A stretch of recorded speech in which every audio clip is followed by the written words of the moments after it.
नमस्कार, news at 4 में आप सभी का स्वागत है। मैं हूं आपके साथ अनु सिंह। खबरों की शुरुआत करेंगे। हत्या के एक मामले में फरार चल रहे पूर्व सांसद धनंजय सिंह जेडीयू की टिकट पर जौनपुर के मल्हानी सीट से चुनाव लड़ रहे हैं। एबीपी गंगा ने धनंजय सिंह से एक्सक्लूसिव बातचीत की है।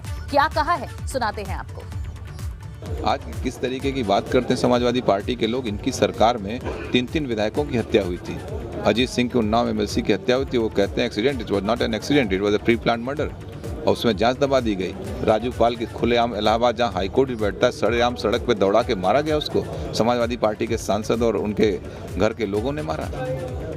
और कृष्णानंद राय की हत्या कर दी गई बीजेपी के विधायक की खुलेआम इन्हीं की सरकार में। और सारे इनपुट्स के बावजूद भी सिक्योरिटी कम कर दी गई। 7 लोगों की हत्या हो गई वहाँ पर। भारतीय जनता पार्टी के लोग, राष्ट्रीय अध्यक्ष उस समय धरने बैठे, आडवाणी जी आए, राजनाथ, सब लोग धरने बैठे थे। तब जाके सीबीआई इंक्वायरी हुई। ये बात करेंगे अराजकता का। सभी लोगों के लोग चुनाव लड़ा रहे हैं, दूसरे के ऊपर सवाल खड़े करते हैं। हम लोग तो इंडिपेंडेंट चुनाव जीत के आए थे। हमने कभी भाजपा की किसी की मदद नहीं ली। हम लोग इंडिपेंडेंट 2002 में जब यहाँ से चुनाव जीते थे, बीजेपी यहाँ लड़ी थी, यहाँ पे कांग्रेस लड़ी थी, यहाँ सपा भी लड़ी थी, यहाँ बसपा भी लड़ी थी। हाँ, 2007 में मैं जेडीयू से चुनाव जीता था। 2009 में मैं बीएसपी एमपी था, मेरे फादर एमएलए रहे। फिर मैं हम लोग यहाँ से एमएलसी हुए, जिला पंचायत अध्यक्ष हम इंडिपेंडेंट हैं यहाँ से। हम लोग अपनी राजनीति करते हैं। हम लोग यहाँ जूझते रहते हैं लोगों से। यहाँ पे तो मतलब कि जिले में किसी तरीके से हम लोग लोगों का काम कर पाते हैं। समाजवादी पार्टी के लोग एकदम यहाँ पे आतताई मचा देते हैं। अराजकता का बाद जो आजमगढ़ की स्थिति, अगर हमने लिए होते इस जौनपुर की राजनीति में, तो आजमगढ़ से बदतर स्थिति जौनपुर की बना देते लोग।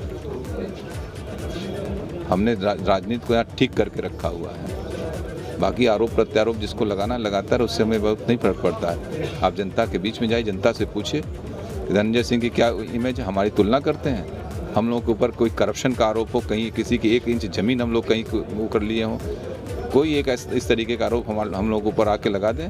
मुकदमा तो लोकतंत्र में एक दिन में मुलायम सिंह जी के ऊपर 42 मुकदमे कायम हुए थे 2003 में। आप जाके बैक हिस्ट्री देखें। विवेकाधीन कोष दुरुपयोग करने का, मायावती जी उस समय मुख्यमंत्री थी, हम लोग सरकार का विरोध किए थे। ओवरनाइट जेल डाल दिए गए, 10 मुकदमे कायम कर दिए गए। इंडिपेंडेंट एमएलए थे, सरकार से समर्थन वापस लिया, ओवरनाइट मुकदमे कायम कर दिए गए। गैंगस्टर रासुका सब लगा दिया गया। यही डेमोक्रेसी है। उस समय हमने कहा था कि अघोषित आपातकाल जैसी स्थिति उत्तर प्रदेश में बना दी गई है। तो मल्हनी में कितना वोट धनंजय सिंह के नाम है? मल्हनी में 1 लाख के ऊपर है। जीत पक्की? जीत पक्की है। तो धनंजय सिंह आश्वस्त हैं, जीत पक्की है, 1 लाख के करीब वोट मिलने जा रहे हैं। जौनपुर से जावेद अहमद, एबीपी गंगा के लिए। तो अपने ऊपर जो आरोप लग रहे हैं, धनंजय सिंह उन पर सफाई दे रहे हैं और बता रहे हैं कि दूसरी पार्टियों में भी किस तरह दागदार छवि के प्रत्याशी हैं, जिन्हें पार्टियों ने मैदान में उतारा है और वे भी चुनाव प्रचार में जुटे हुए हैं। और साथ ही अपनी जीत का दावा भी उन्होंने किया है और साथ ही ये कहा है कि हर वर्ग के लोग उनका साथ दे रहे हैं और इस बार वे चुनाव जरूर जीतेंगे। खबरों में आगे बढ़ेंगे। तीसरे चरण के चुनाव के लिए सपा अध्यक्ष अखिलेश यादव लगातार रैलियां और जनसभाएं कर रहे हैं। एबीपी संवाददाता अजय दुबे ने एक्सक्लूसिव बातचीत की है उनसे।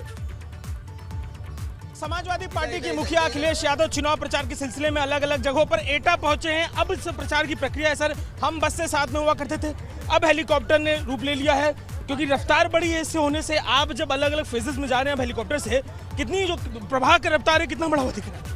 देखिए, अब समय कम है और ज़्यादा जगह पहुंचना है, तो हेलीकॉप्टर कोई नई चीज़ नहीं है। जो जनसंपर्क रथ के माध्यम से हुआ, वही उत्साह दिखाई दे रहा है। मुझे याद है कुछ दिन पहले एटा में हम लोग आए थे और रथ के माध्यम से, वो रात हो गई थी लेकिन लोग हटे नहीं थे। उसी दिन ये महसूस हो गया था कि जब कभी वोट पड़ेगा, एटा की जनता भारतीय जनता पार्टी का सफाया करेंगे। सफाई पे भाजपा की हम बात कर रहे हैं। विजय रथ जहां भी पहुंचता था, रात में जोरदार भीड़ रहती थी। अभी भी रैली में दिखाई दे रहा है, स्पीकर तक लोग चढ़े हुए हैं। ये भीड़ वोटों में बदलती दिख रही है आपको? मुद्दे क्या क्या लग रहे हैं जो आपके पास लेके आए? उत्तर प्रदेश की जनता ने पिछले 5 साल का कार्यकाल देखा है। जनता दुखी हुई है। किसान के साथ अन्याय हुआ है, उसकी किसी फसल की कीमत नहीं मिली है, लूट हुई है। और जो नौजवान नौकरी और रोजगार की उम्मीद लगाए बैठा था, नौकरी और रोजगार नहीं मिले हैं। इसी वजह से आपने देखा होगा कि हर वर्ग के अंदर नाराज़गी है सरकार के खिलाफ। पहले चरण में ही जो वोट पड़ना शुरू हुआ है, बीजेपी का सफाया उत्तर प्रदेश से होना तय है। यहाँ का किसान, नौजवान, व्यापारी पूरी तरीके से भारतीय जनता पार्टी के खिलाफ है। उन्हें महसूस हो रहा है कि जब भी समाजवादी सरकार आएगी, सरकार और कारोबार कैसे हो, कैसे कारोबार की सहूलियत हो, मदद हो, उस दिशा में समाजवादी लोग काम करेंगे, ये भरोसा जनता को है। जब भरोसे की बात कर रहे हैं सर, कल एक कमेंट असम के मुख्यमंत्री की तरफ से किया गया, आपने उस पर ट्वीट भी किया। कमेंट जो किया गया था, आपने महिलाओं को लेकर कोई बात कही, क्या वो पक्ष से? ये भाषा लोकतंत्र में स्वीकार नहीं होनी चाहिए और ये सीधा सीधा एक तरीके से अपमान है तमाम माँओं का। आपको अगर जीव दी है तो अच्छा बोलिए, लेकिन आपकी भाषा क्या है? और लोकतंत्र में भाषा का, इस तरह की भाषा का कोई स्थान नहीं होना चाहिए। सर, घोषणा पत्र बहुत पॉपुलर है, आखिरी सवाल लूंगा आपका। घोषणा पत्र लगातार चर्चा में बना हुआ है, उस घोषणा पत्र को लेकर प्रियंका गांधी कह रही हैं कि कॉपी किया आपने उनके यहाँ से, और आपको लेकर कह रही गठबंधन का तो बाद में कॉल लेंगे, लेकिन मुझे उनकी राजनीति पसंद नहीं है। कॉपी किया क्या आपने? देखिए, ये निष्पक्ष बताना और दिखाना आपकी जिम्मेदारी है। पहले सरकार जब थी समाजवादियों की, उस समय जो काम किए थे वो जनता को याद हैं। उसी भरोसे पे जनता एक बार फिर भरोसा कर रही है। जहाँ तक समाजवादी पार्टी का मैनिफेस्टो है, मैंने कई बार कहा कि हर वर्ग के लिए हर एक को कैसे खुशहाली के साथ जोड़ा जाए, उस दिशा में मैनिफेस्टो बनाया है। ये मैनिफेस्टो हमारा योजनाओं के साथ है, बजट के साथ है कि कैसे लागू करेंगे, वो भी व्यवस्था है। तो देखिए, मैनिफेस्टो को लेकर अखिलेश यादव जिक्र कर रहे हैं, अपनी जो अब चुनाव प्रचार की प्रक्रिया है उसको बदला है। विजय यात्रा हुआ करती थी, अलग अलग जगहों पे बस जाती थी, अब हेलीकॉप्टर है, क्योंकि बड़े जो इलाके हैं उन तक पहुंचना है। और विजय यात्रा में जो बाधाएं होती थी, समय ज़्यादा लगता था, हेलीकॉप्टर जब से इस सिलसिले में आया है, रफ्तार बढ़ी है और जो संपर्क है, समर्थन है, वो देखने को मिलेगा आपको। आसपास रैली जिस जगह पे हो रही है, हजार की तादाद में भीड़ है।